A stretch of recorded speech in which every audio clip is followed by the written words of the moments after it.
1940, todas las posesiones de la orden fueron confiscadas.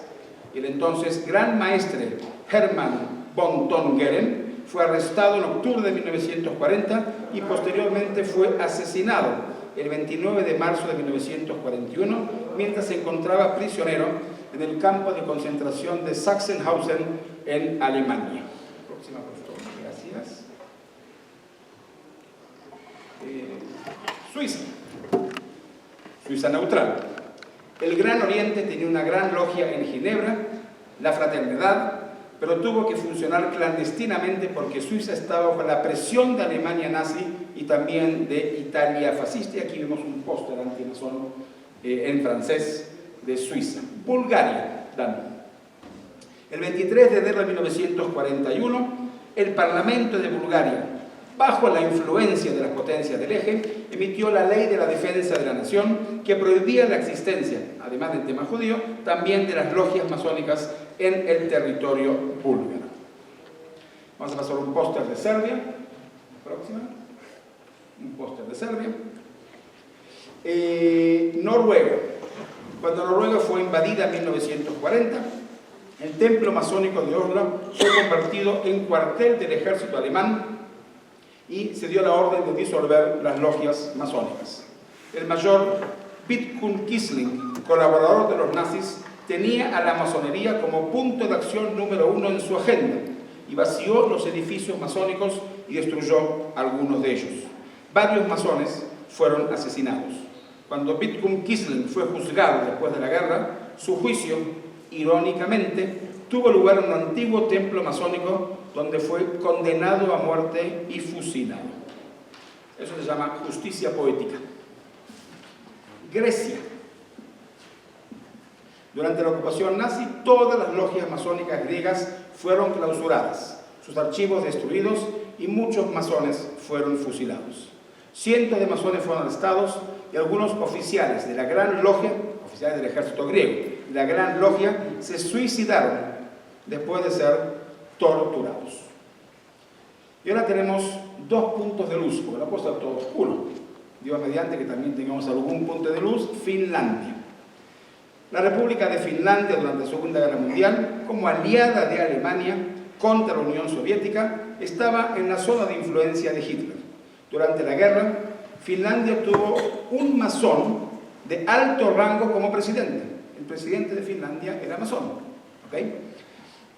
Su nombre era Risto Ryti y fue primer ministro finlandés entre 1939 y 1940 y presidente entre el 40 y el 44, un masón. No hubo prohibiciones ni órdenes dadas por el gobierno finlandés o por los alemanes para terminar con las actividades masónicas en Finlandia. No las hubo. Aunque hubo muchos artículos antimasónicos publicados por la revista Nacional Socialista, no afectaban a la opinión pública que no estaba a favor de estas medidas.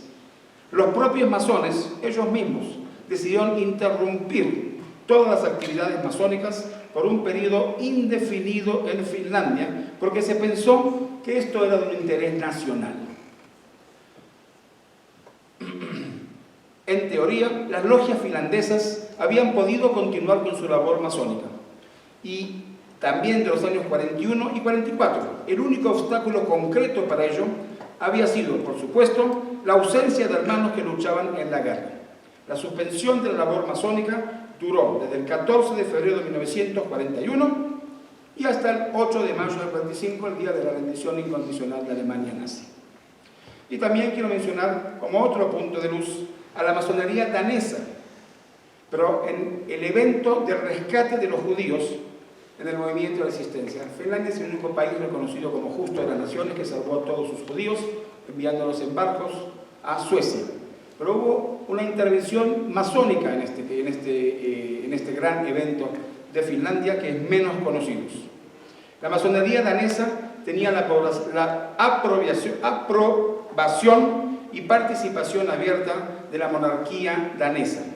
Al menos 40 asociaciones, redes, organizaciones y comunidades sociales de diversos tipos, principalmente laicas, trabajaron activamente durante el rescate de los judíos daneses. La Organización Juvenil Social Demócrata, redes socialistas, Boy Scouts, estudiantes y profesores de la Universidad de Copenhague, clérigos, laicos luteranos, círculos empresariales, clubes, comités de ciudadanos, miembros de la vida comercial danesa, sindicatos, asociaciones de trabajadores, etc. Hasta aquí todo bien. Entre los rescatadores daneses podemos detectar entre ellos a los que podíamos señalar como masones. Y este es el caso de Robert Christian Jens, Robert Peterson y Henry Rawmason. Pero la mayoría de los varios cientos de rescatadores actuaron en forma encubierta y utilizaban nombres ficticios de la rebelión, o sobrenombres, por lo que ahora es imposible hacer coincidir sus nombres con las listas masónicas. Pero probablemente hubo muchos más masones que activaron a favor de sus hermanos judíos en Dinamarca. Y quiero pasar ahora a dos casos fuera de Europa. El primero es en Argelia. En 1943, las logias reanudaron su trabajo en el norte de África. El 9 de agosto de 1944, el Diario Oficial de Argelia publicó una orden por la que se restablecía la masonería en el país, en Argelia. Y otro caso interesante es Japón. En todos los territorios controlados por Japón, las logias masonas fueron cerradas, los edificios destruidos. Los masones fueron tratados incluso más brutalmente que otros prisioneros de guerra. La privación, el hambre, las enfermedades, la tortura y las ejecuciones eran comunes. Y a pesar de esto, en 1942, 47 masones se reunieron en la infame cárcel de Shanghái en Singapur para advertir sobre cualquier japonés que se acercase. Muchos no sobrevivieron y tuvieron que suspender sus actividades en 1934. O sea, prácticamente creo que crucé toda Europa, si no me equivoco. El tema de Francia está ampliamente escrito en el libro. Es uno de los capítulos que ahora voy a hacer un poquito más corto, nuevamente para darle pie a Ariel. En 1939 había 60.000 masones en Francia y en 1940 quedaban solamente 20.000. Repito, habían 60.000 y en 1945 quedaban de ellos solamente 20.000. Sus templos habían sido destruidos. La masonería fue víctima del régimen pronazi y colaboracionista de Vichy. Henry de Molin de Berthet, director del gabinete civil de Pétain, se jactaba de haberse opuesto a la persecución de los masones. Pétain había escrito: un judío no es responsable de sus orígenes, pero un masón siempre lo es. 11 diputados masones, de 51 diputados en total, y 9 senadores, de 34 senadores, se negaron a otorgarle los poderes a Pétain.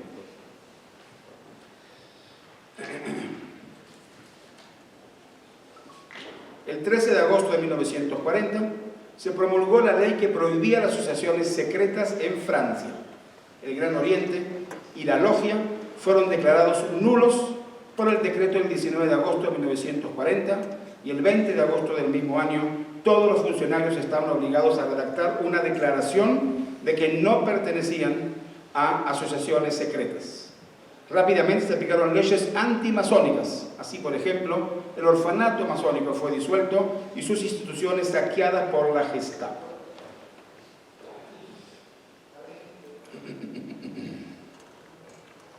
Quiero hablar justamente del tema de la resistencia, que es en Francia quizá donde más tuvo presencia. A partir de 1940, los masones entraron en la resistencia. Todos los hermanos de las logias resistieron. Los hermanos se reunían en varias ciudades en pequeñas reuniones de 3 o 4 afiliados de todas las obediencias. El epílogo vendría a ser que De Gaulle firmó la orden final para el restablecimiento de la masonería el 9 de agosto de 1944 y en 1945 solo quedaban 7.950 hermanos en la Gran Oriente y 3.600 en la Gran Logia. Y de la gran devastación, pasamos a la próxima, de la gran devastación, hasta la forma no olvide, esto es la próxima. Estos 3 personajes me permito hablar de la gran devastación. La estimación más completa de todas las dominaciones juntas de Francia informan que más de 60.000 masones fueron registrados, hubo 60.000 acusaciones contra los masones, 2.500 arrestos, 1.000 deportaciones, 600 muertos en los campos o fusilados y 3.000 funcionarios masónicos fueron despedidos de sus cargos públicos. Todos los bienes, los muebles de los masones habían sido embargados, las decoradas bibliotecas fueron saqueadas, los archivos fueron enviados al servicio de la sociedad secreta para establecer allí la lista de los masones. Y estas tres personas que quiero mencionar. Víctor Basch, primero lo tenemos aquí, masón, ex presidente de la Liga de los Derechos Humanos, fue asesinado por Lecus, líder de la milicia en Lyon, el 10 de enero de 1944. El 25 de marzo de 1944, Constant Chebrion, de la alianza Memphis-Misram, fue asesinado por la milicia, y Jean Say, masón y ex ministro en Francia, fue asesinado por la milicia el 20 de junio de 1944. Que Dios se lleve las almas de quien haya tocado a nuestros hermanos. Epílogo.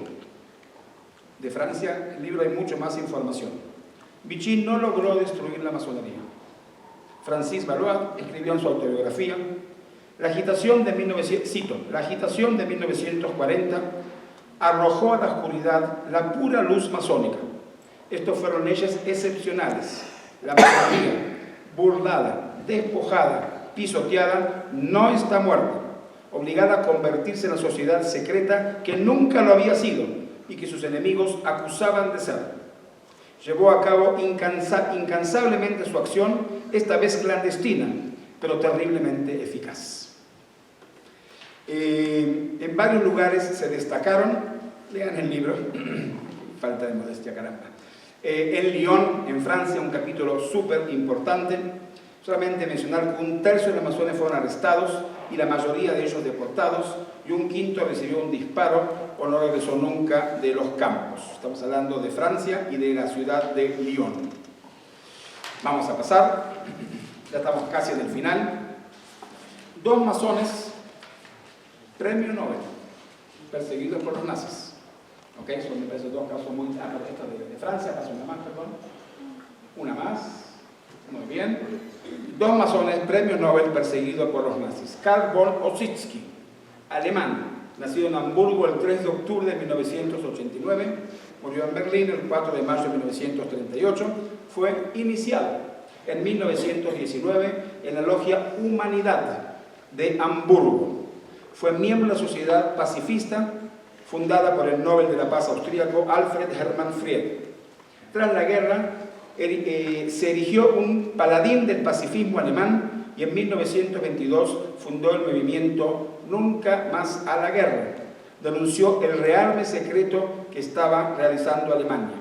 Y como editor de una importante revista política en el periodo del Weimar, la época democrática antes de la sumida de Hitler, describió a Adolf Hitler como un cobarde y tonto. El 28 de febrero de 1933, tras el incendio del Parlamento, fue detenido y recluido en la prisión de Spandau bajo custodia protectora. El 10 de mayo de 1933, el día que se quemaron los estudiantes nazis de más de 300 universidades alemanas saquearon la biblioteca en busca de libros que consideraban no alemanes, y entre los escritos literarios y políticos que arrojaban a las llamas se encontraban las obras de Karl von Ossietzky. Posteriormente fue recluido en el campo de concentración de Esterven, cerca de Oldenburg, entre otros campos. Durante todo el tiempo que estuvo en los campos de concentración, fue maltratado sin piedad por los guardias y privado de comida. En noviembre de 1935, cuando un representante de la Cruz Roja Internacional lo visitó, informó de las brutales torturas que sufría tras su arresto. Lo vieron, cito, pálido, tembloroso y mortal, con un ojo hinchado, dientes arrancados, arrastrando una pierna rota y mal curada, un ser humano que había llegado al límite de lo que podía soportar. Finalmente, desgraciadamente, enfermó de tuberculosis y murió en el hospital penitenciario en Berlín en 1938, tras más de 5 años en prisión. Convertido en símbolo de la opresión nazi, fue propuesto por el Premio Nobel de la Paz por Albert Einstein, Roman Roland y Thomas Mann, entre otros. La presión política del régimen nazi contra el Comité Noruego de los Premios Nobel no pudo impedir que fuese concedido el Premio Nobel de la Paz en 1935. El segundo masón italiano, la próxima también Premio Nobel de la Paz, uno más, muy bien, es Enrico Fermi, italiano. Fue iniciado masón en 1932 en la logia Adriano Lemmi de Roma, bajo los auspicios de la Gran Logia Nacional de Italia. Fue un físico italiano conocido por desarrollar el primer reactor nuclear y sus contribuciones al desarrollar la teoría cuántica, la física nuclear y las partículas y la mecánica estadística. En 1927 fue nombrado profesor de la Universidad de Roma La Sapienza. El 18 de marzo de 1929, Fermi fue nombrado miembro de la Real Academia de Italia por Mussolini y el 27 de abril se unió al Partido Fascista. Hubo también judíos y también masones que al principio se unieron al Partido Fascista. Fermi permaneció en Roma hasta 1938, pero tuvo que huir a Nueva York por las leyes antisemitas promulgadas por el régimen fascista de Benito Mussolini, que representaba una amenaza para su esposa Laura Capone, que era de origen judía. Laura Lala Capone nació en Roma en 1907, como la segunda hija del almirante Augusto Capone, quien fue asesinado en Auschwitz el 23 de octubre de 1943, y Constanza Romanesco. Laura Capone conoció a Enrico Fermi mientras estudiaba Ciencias Generales en la Universidad de Roma y se casó con Fermi en 1928. Enrico Fermi, ya fuera de Italia, fue galardonado, gracias, en 1938 con el Premio Nobel de Física por sus demostraciones sobre la existencia de nuevos elementos radiactivos producidos en procesos de irradiación con neutrones y por su descubrimiento sobre las reacciones nucleares debidas a los neutrones lentos. No que entiendo lo que acabo de decir, ¿ok? Fermi fue parte del proyecto Manhattan, eso sí lo sé, y condujo la construcción de la primera pila nuclear, logrando la primera reacción en cadena controlada de física nuclear en la Universidad de Chicago. Y ahora vienen los 3 puntos más importantes de todo, a mi juicio, humilde juicio, pasemos. Y quiero hablar de los 3 casos específicos donde hubo organizaciones clandestinas masónicas en los campos de concentración alemanes. 3 casos muy conocidos, espero que ahora se conozcan un poquito más. Además de otros 14 campos de prisioneros de guerra donde hubo masones. Los 14 casos están en el libro que voy a mencionar. Voy a terminar con esos 3 casos y una última pregunta sobre las bibliotecas. Y voy a tratar de ver si puedo mover aquí a esta mesa a hacer algo en relación a la biblioteca masónica que todavía se encuentra en Polonia. Los nazis usaron insignias en forma de triángulo como parte del sistema de identificación en sus campos de concentración. Se hacía más fácil la identificación de los presos. Los triángulos eran de tela y se cosían en las chaquetas y pantalones de los prisioneros. Los masones fueron identificados como enemigos políticos y su insignia fue el triángulo rojo invertido, como podemos ver acá.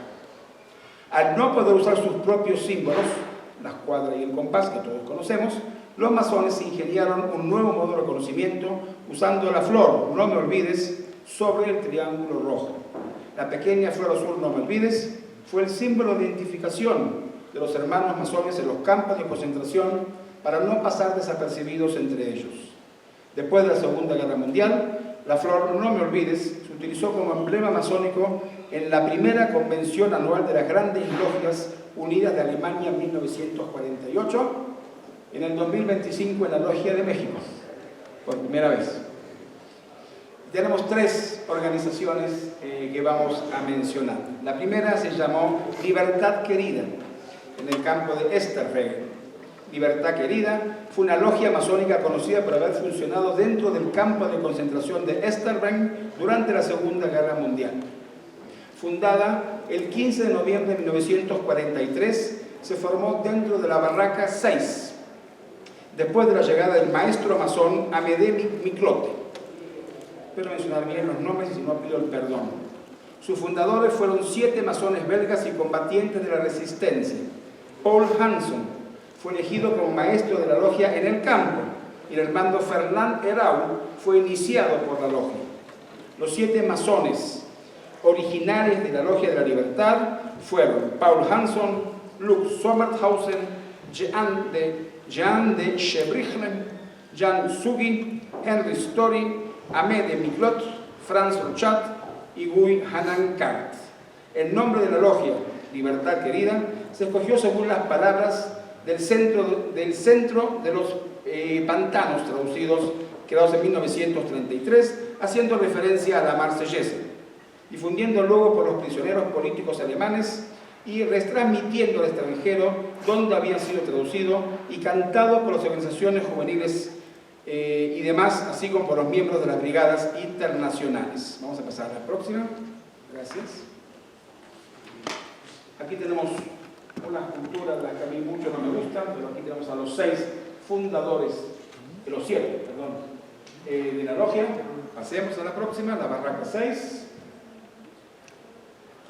La barraca número 6 estaba ocupada por prisioneros, lo que se llamaba noche y niebla, extranjeros. Noche y niebla eran aquellos que estaban destinados a desaparecer.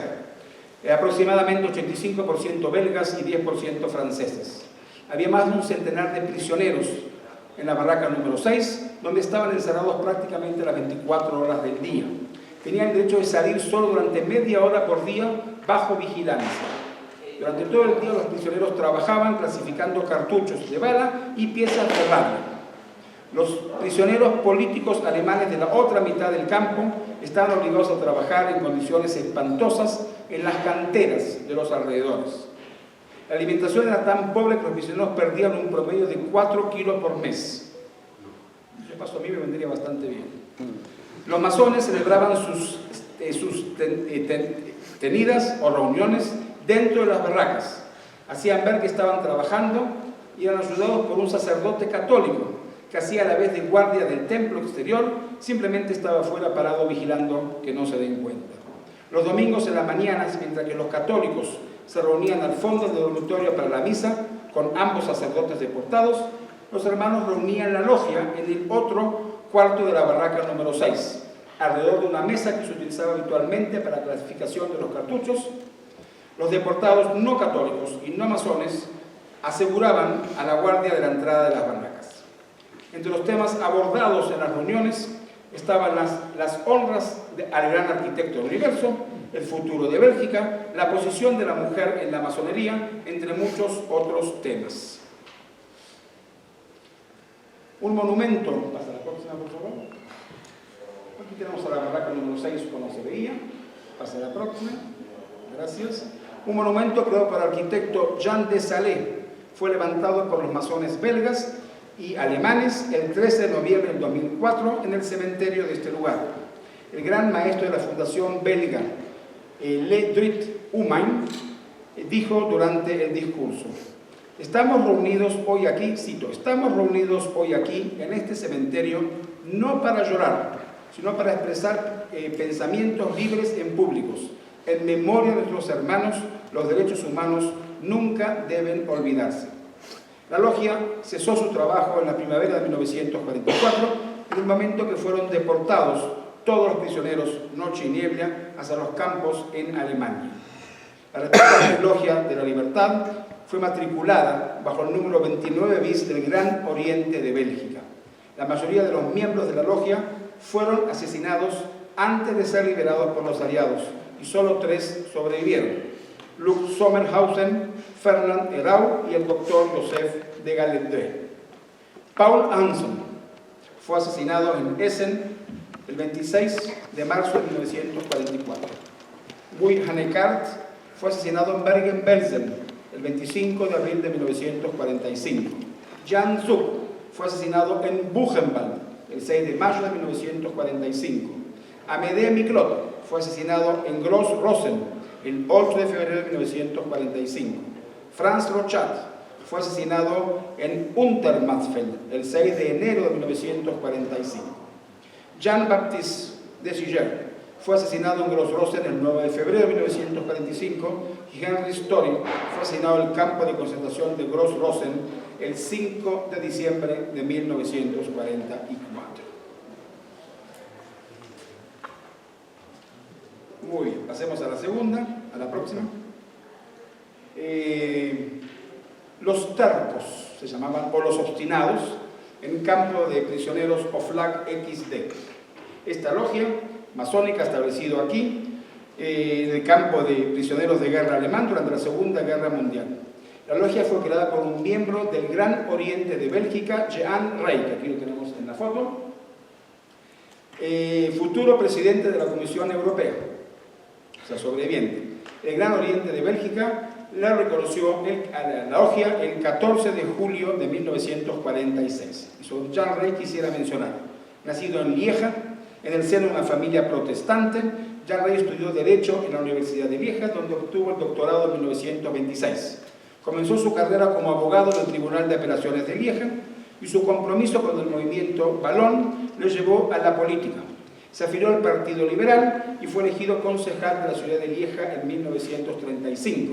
En 1939 ganó un escaño en la Cámara de Representantes de Bélgica. Fue movilizado como oficial de reservas en 1940 y sirvió en la guerra durante las batallas de Bélgica. Fue capturado por los alemanes y pasó el resto del conflicto como prisionero de guerra, siendo internado en el campo de prisioneros de guerra Oflag XD, cerca de Fitzberg, donde fue miembro de la logia masónica clandestina de los obstinados. Y la última que quiero presentar, la próxima, si puedes. Gracias. Es esto que estamos viendo, también del triángulo rojo invertido, los hermanos cautivos de Alag, un subcampo de Dachau. Alag era un subcampo, el más importante del campo de concentración de Dachau. Los deportados trabajaban allí en diversas obras de construcción, principalmente para una fábrica que ustedes nunca escucharon su nombre, la BMW, los automóviles, que tuvo allí hasta 3.850 reclusos trabajando en forma obligatoria, como prisioneros. El 6 de mayo de 1945, un grupo de masones, entre ellos George Junior, creó un taller masónico en el campo de Alag. Nacido este señor George Deunis el 27 de septiembre de 1903 en Valence, George Deunis es representante del material quirúrgico en Lyon. Masón, iniciado en la Gran Oriente de Francia en 1928, pertenece a la logia de los Amigos de la Verdad. Rápidamente encontró oportunidades para organizar acciones de resistencia, particularmente a través de la prensa clandestina. Radicales, socialistas y masones se comprometieron a hacer propaganda contra los alemanes y Vichy, y a través de folletos, periódicos clandestinos. Algunos, entre ellos Luis Pidrel, futuro alcalde de Lyon, y Georges Dunner, crearon el movimiento Le Coq Chain, que solidariamente estructurados se establecieron en Ródano y en los departamentos vecinos. En marzo de 1942 comenzaron a producir y distribuir un periódico que lleva el nombre del movimiento, que aparecía hasta la liberación. Se establecen conexiones con Londres y reciben lanzamientos de paracaídas ingleses. También participan en el entrenamiento e instrucción de tropas armadas, la edición y distribución de folletos y la fabricación de documentos falsos. Gracias a la infiltración de resistencia de la sección especial para la represión de las actividades antinacionales creados en el Vichy, Junior fue advertido por una detención inminente y pudo escapar a la policía. Continuó su trabajo con el impresor Chevalier, que publicó varios números sobre esta prensa clandestina. Pero aparece una divergencia que ataca rápidamente a los comunistas y Junior, que es apropiado ayudar a todos los combatientes de la resistencia, que consideró apropiado ayudar a todos los miembros de la resistencia, cualquiera que sean sus opiniones. Y a partir de entonces el equipo se dedicó por completo a sacar periódicos clandestinos que tenía una tirada de 30.000 ejemplares. y Denord se convierte en director del periódico Le Coq Chanel. Las reuniones en el apartamento de Denord, en la calle 74 de Cours de la Liberté, eran frecuentes y producían ideas y venidas que no pasaban desapercibidas. Además, su apartamento servía para almacenar cajas de ametralladoras lanzadas por los paracaidistas. Y así también se guardaban tarjetas, sellos, folletos y periódicos falsos. Georges Denord, como lo entendemos, fue detenido el 21 de septiembre de 1942, condenado a 30 meses de prisión, fue encarcelado en la prisión de Saint-Paul en Lyon, luego en Aix y más tarde fue deportado el 20 de junio de 1944 a Dachau y luego a Allach, desde donde regresará. Volvió dañado físicamente. El 6 de mayo de 1945 fundó el Taller de los Masónicos con otros deportados en el campo de concentración de Allach, liberados días después. El taller lleva el nombre de los hermanos cautivos de Allach y Georges Dunard se convirtió en su secretario. En diciembre de 1945 regresó al Gran Oriente y en su logia original de Lyon ocupó el cargo de venerable. Georges Dunard murió en 1972. Y vamos a pasar a la última diapositiva.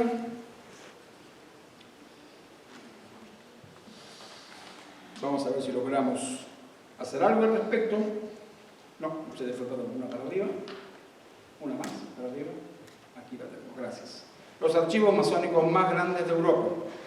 La biblioteca de la Universidad de Poznań, en Polonia, mantiene el archivo, que lo están viendo en la foto, el archivo masónico más grande reunido por los nazis y un tercio de la vasta colección que ordenó juntar el jefe de la SS, Heinrich Himmler, durante la represión y la purga antimasónica considerada elitista e intelectual. Los archivos en Poznań incluyen 80.000 artículos que datan desde el siglo XVII hasta el periodo anterior a la Guerra Mundial. Desde la información sobre las logias masónicas de mujeres hasta las partituras musicales utilizadas en ceremonias a puertas cerradas y abarca desde los menús para celebraciones hasta los textos educativos. La colección fue reunida bajo las órdenes del principal hombre de confianza nazi y jefe de la SS, Heinrich Himmler, y está compuesta por muchos archivos más pequeños de logias masónicas europeas que fueron confiscadas por los nazis. En el archivo se encuentran copias de discursos y listas de miembros de las logias masónicas en Alemania y en otros lugares. Algunos documentos aún llevan los sellos nazis. Pasemos a la próxima. Esta es la última, gracias. La biblioteca exhibe algunos artículos seleccionados, incluida la primera edición de la Constitución masónica que vemos aquí, la más antigua, escrita en 1723, 6 años después de la creación de la primera logia en Inglaterra. Los documentos más antiguos de la colección son grabados del siglo XVII, relacionados con los Rosacruces, un movimiento espiritual esotérico considerado precursor de los masones, cuyos símbolos eran crucifijo con una rosa en el centro.